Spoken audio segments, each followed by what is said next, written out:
Hello, good morning po sa inyong lahat. So, meron po tayong i-demo ngayon. Ito pong pagluluto po natin ng rice kasi po marimot naman po natin ginagamit itong rice cooker. So, meron po tayo ditong tester para makita po natin kung ilang wattage po ang magagamit po ng ating rice cooker at paano po tayo makakatipid. So yan, nakikita niyo po yung wattage po na nandito po sa bahay nasa 230. Ibig sabihin may nasasayang na 10 or 10 volts po, no? Kasi sobra po talaga yan. And then ito po yung ampere and then ito po yung watts po ng appliances. So ang gagawin po natin, ito po yung rice cooker, ito yung kanyang saksakan, okay? So ang gagawin po natin ay isasaksak po natin yung rice cooker. Ito po yung pinaka-outlet. Ayan, makikita niyo naman. Okay, so pag sinaksak po natin, makikita po natin yung consumption po na kung ilang watts. Yun pong ating rice cooker. Okay?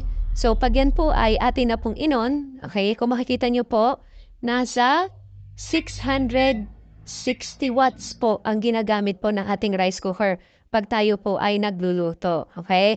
So, ngayon po, meron po tayong gagawin. Okay? Gagamitan po natin ng ating power factor corrector or power saver na gadget. Okay? Kung ilan na lang po ang mababawas po doon sa ating tawag po dito doon po sa ating wattage. Okay? So yan, bubunutin na po natin. Okay, bubunutin po natin yung ating yung ating rice cooker na nakazakzak. Okay, so ito po, no? So para po, kasi nakikita niyo po umilaw yung kontador.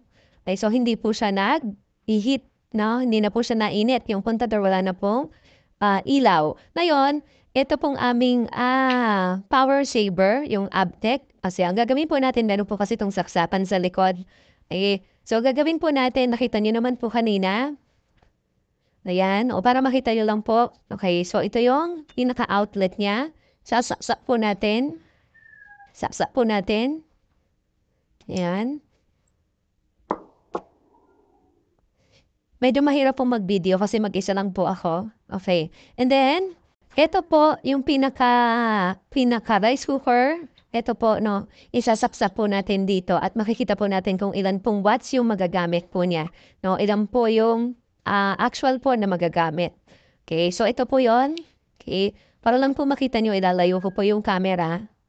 Isasaksak ko na po dito sa ating power saver. Okay, so ayan po, nag-on na po siya. Okay.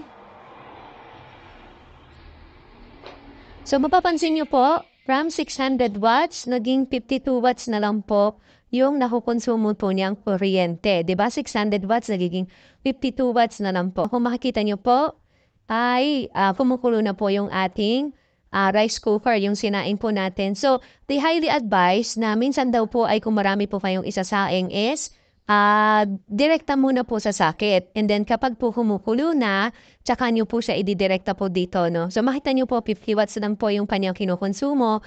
Unlike kanina po na 630 to 640 watts. So yan, kumukulo naman po siya, nakadirekta po doon.